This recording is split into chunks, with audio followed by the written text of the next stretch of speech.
On se retrouve à nouveau pour une vidéo sur différentes catégories de TOC dont on n'a pas encore parlé. Et le TOC dont je voudrais qu'on parle aujourd'hui, c'est l'indécision pathologique. Là encore, même structure de vidéo, de quoi on parle, ça touche qui, est-ce que c'est lié à d'autres comorbidités, et aussi et surtout comment on en sort. L'indécision pathologique, c'est compliqué parce que déjà, ça existe nulle part. C'est pas un syndrome en tant que tel, c'est pas fondamentalement non plus dans les critères TOC.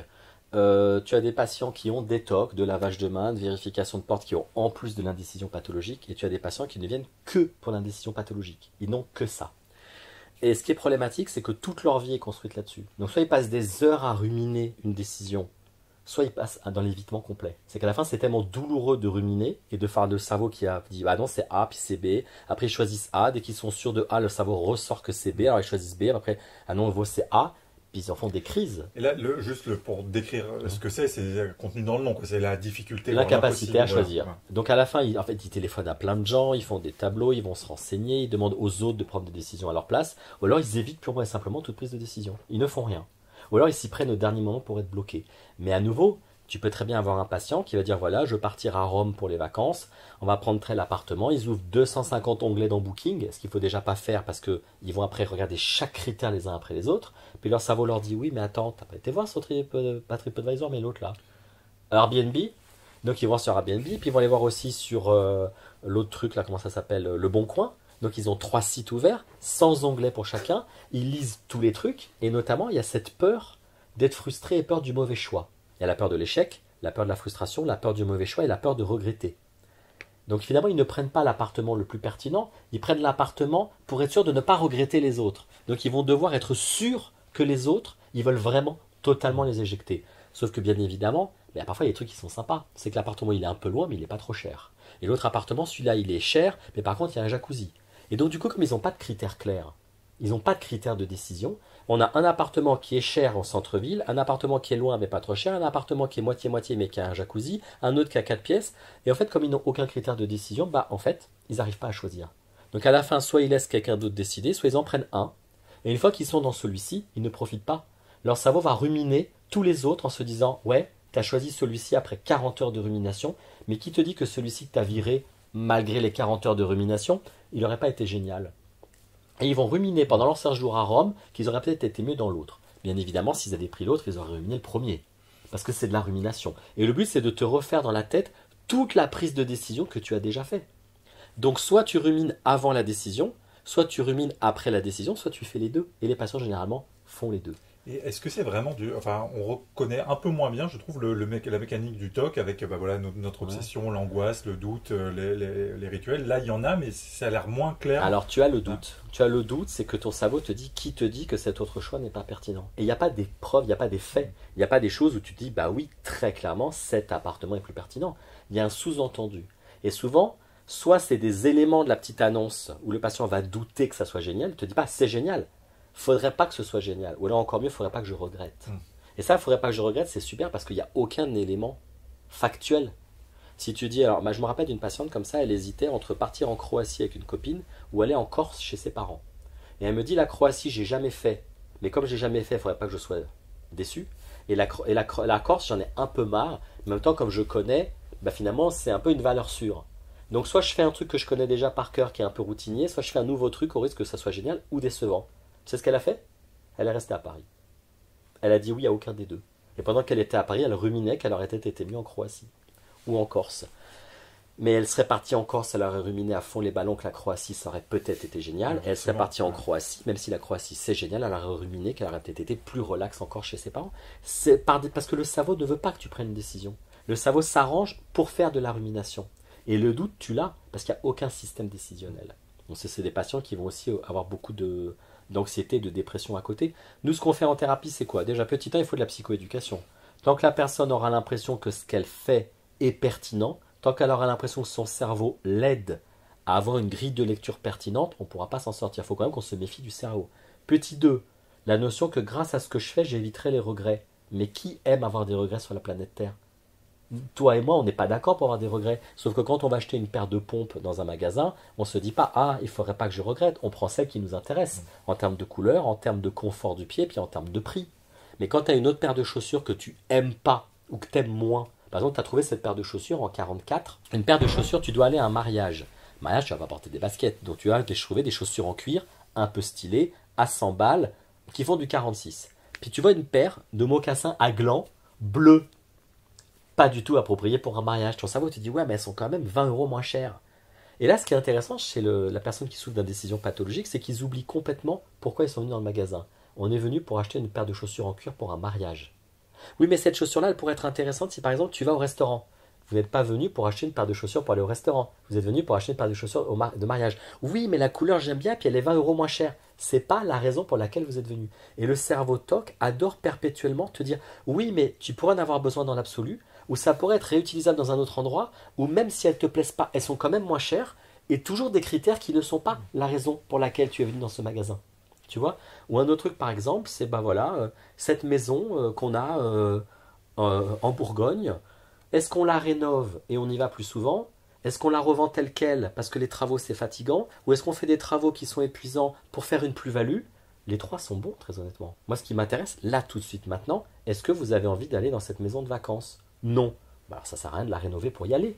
Oui, mais si elle était rénovée, peut-être qu'on aurait plus de plaisir à y aller. Mais c'est pas fondamentalement la maison qui fait que tu y vas, c'est aussi que la Bourgogne t'aime ou t'aime pas. Et ce débat-là, il est exclu.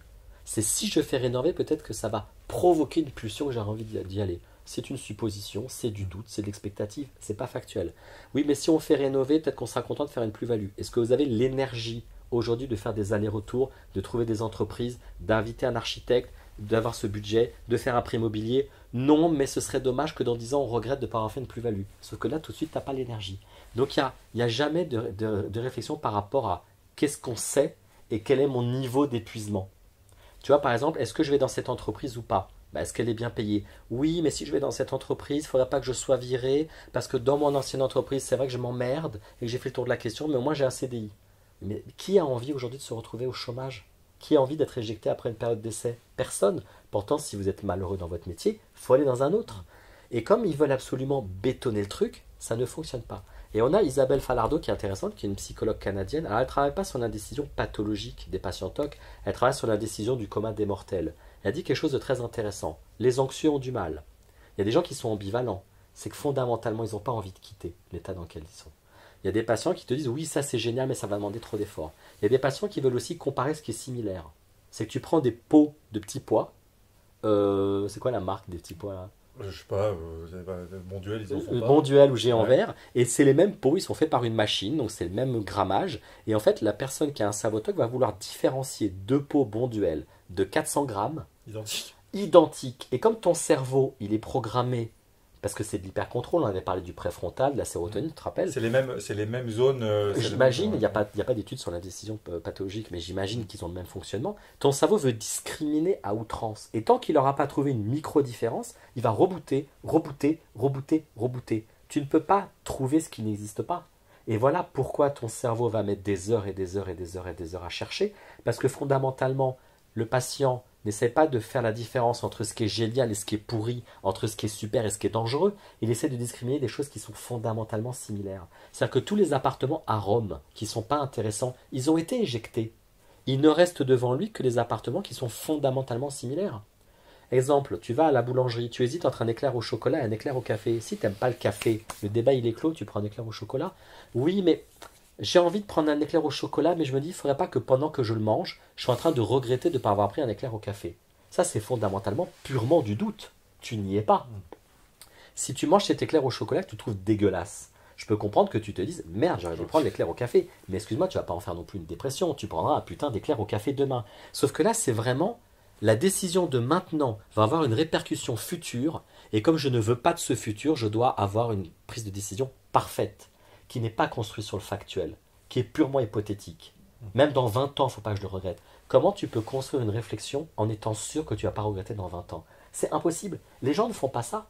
Les gens disent aujourd'hui, c'est dépendant de ce que j'ai comme argent dans ma poche, c'est dépendant que là, tout de suite, j'ai une pulsion de chocolat. Pourquoi tu ne prends pas le café? J'aime les deux, mais là, tout de suite, le chocolat me fait plus envie.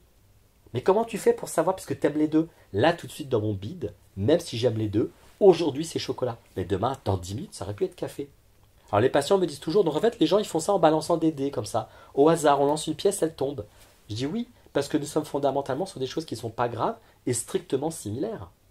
Mais le TOC met de la dangerosité dans tout. Quand c'est inoffensif, le TOC sous-entend que c'est dangereux. Quand c'est similaire, le TOC sous-entend qu'il y a une micro-différence. Et qu'il y a du regret derrière. Et voilà, et en plus il te dit qu'il ne faudra pas que tu regrettes. Mais on ne peut pas construire une vie pour éviter les regrets. Surtout sur des trucs aussi basiques qu'acheter une paire de pompes, acheter un éclair au chocolat ou partir en vacances.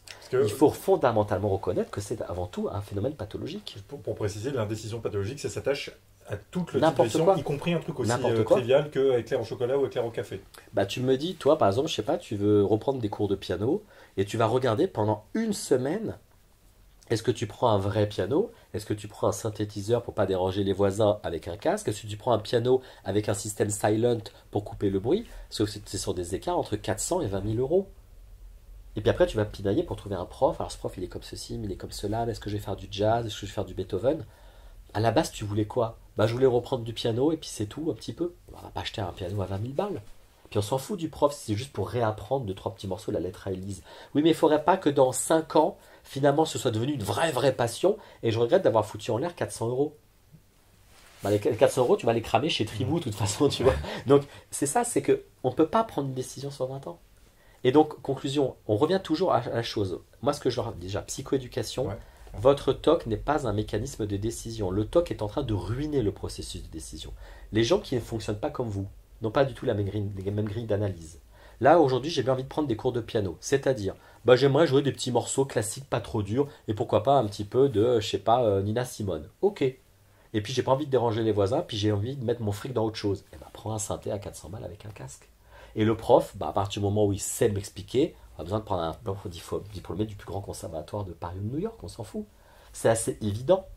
Parce que ton cerveau dira, voilà ce que je veux et voilà ce qu'on a de disponible. Le TOC, c'est pas ça. Alors justement, c'est quoi les outils thérapeutiques que tu donnes pour que la personne, quand elle est toute seule chez elle, devant ses choix de piano, elle puisse faire c'est une diffusion. Psychoéducation. J'ai une maladie psychiatrique qui m'empêche de prendre des décisions. Petit 2, mon cerveau a une grille de lecture que personne n'utilise, qui est une grille expectative, doute, peur du regret, et puis surtout peur de mouliner à nouveau. Et on met en place une grille, alors qui n'est pas la grille de Falardeau, parce qu'il y a beaucoup de personnes qui font des grilles et qui mettent des points. C'est qu'ils additionnent, ils mettent les colonnes, les lignes. Donc en ligne, tu as les pianos, les différents pianos en colonne, et en ligne, tu as le prix, la couleur, le machin, et tu fais une pondération où tu additionnes les trucs. Moi, il y a un truc qui me dérange quand tu additionnes, c'est un très gros pourcentage de chances que la colonne qui a le plus de points soit finalement la pire. Pourquoi? Parce que quand tu fais une prise de décision, il y a des éléments qui sont rédhibitoires. Par exemple, revenons à notre exemple de prendre un appartement à Rome. L'appartement en centre-ville qui va te permettre de sillonner Rome sans être sur les rotules va bien évidemment être plus cher qu'un appartement qui est à 40 km.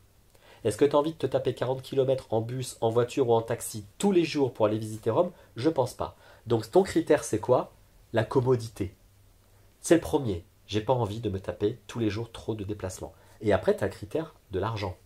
C'est sûr que ton appartement, s'il est à 1000 euros, il n'est pas à 5000, il n'est pas à 15 000. Mais le plus important, c'est de ne pas se taper du taxi tous les jours. Donc tous les appartements géniaux, jacuzzi, 5 pièces, vue sur machin qui sont à 40 bornes, déjà tu les vires. Donc moi je leur demande d'avoir une variable la plus importante. C'est la plus importante et si elle n'est pas respectée, désolé, c'est rédhibitoire. Quand tu fais du calcul des points, l'appartement qui est à 40 km, qui est pas trop cher, qui a un jacuzzi et une terrasse extraordinaire et un barbecue. Il aura le plus de points. Il aura le plus de points et paradoxalement, ce sera lui qui sera à 40 km. Le critère rédhibitoire que tu as. Il aurait dû être éjecté dès le début. Si tu reprends le critère le plus rédhibitoire, tu as déjà peut-être 3/4 des onglets que tu fermes.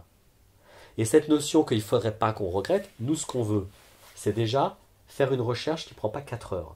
C'est que dans ton bid, là, l'organisation de vos vacances à Rome, vous avez envie d'y passer combien de temps? Moi, j'ai envie que ce soit torché en 2 heures, basta. Ok, donc ça veut dire qu'on ne fait pas Booking, Airbnb, plus Le Bon Coin. On prend un seul site et basta. Et le fait que si ça se trouve, il y aurait un appartement meilleur quelque part, excusez-moi, ça s'appelle une intrusion.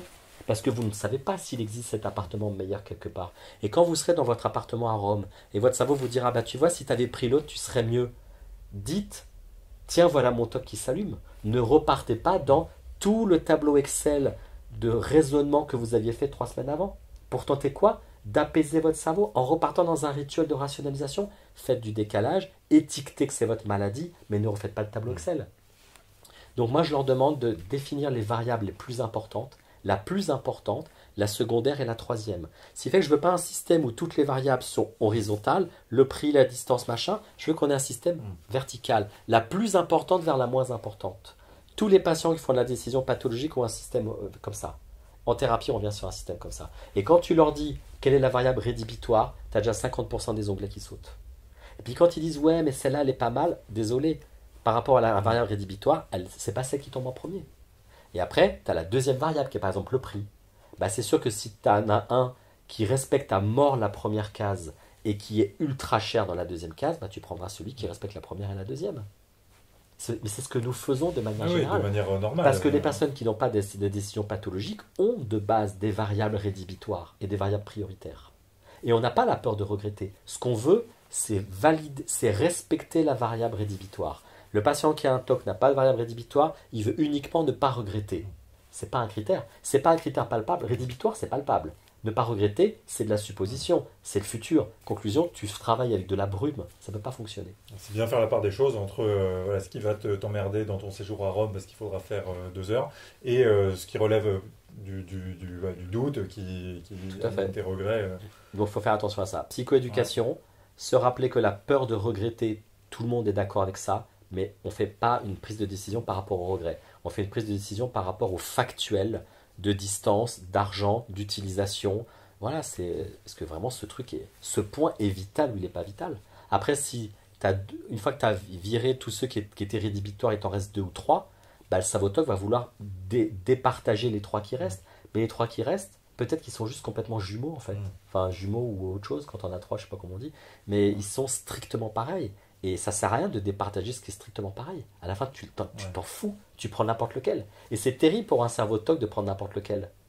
Mais si tu as capté que tu as un TOC, tu t'en fous de prendre n'importe lequel. Par contre, si tu crois que ta maladie est un bon copain qui va vraiment t'aider à trouver le meilleur du meilleur du meilleur, le caviar du caviar, bah oui, tu vas pas t'en sortir. Donc par définition, le caviar du caviar, c'est déjà du caviar.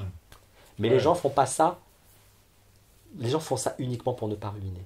Ils ruminent de peur de ruminer plus tard. La décision en tant que telle, dans la majorité des cas, ils ne prennent pas de décision ou ils demandent à quelqu'un d'autre de prendre la décision à leur place. Ce qui veut bien dire, excuse-moi, qu'ils ne sont pas dans l'évitement du danger. Si la chose était grave, tu la laisserais pas en stand-by pendant 6 mois. Enfin, je sais pas, quand il y a un incendie chez toi, tu attends pas 6 mois pour l'éteindre. Dire à ta femme, bah, j'arrive pas à décider, prends la décision à ma place, tu as un pourcentage de chance extraordinaire qu'elle fasse une erreur, parce qu'elle n'a pas autant creusé le débat que toi. Non, je préfère que ce soit pourri et ne pas ruminer. Conclusion, c'est un TOC. C'est pas une volonté d'éradiquer le danger ou d'éviter les problèmes. C'est pas vrai.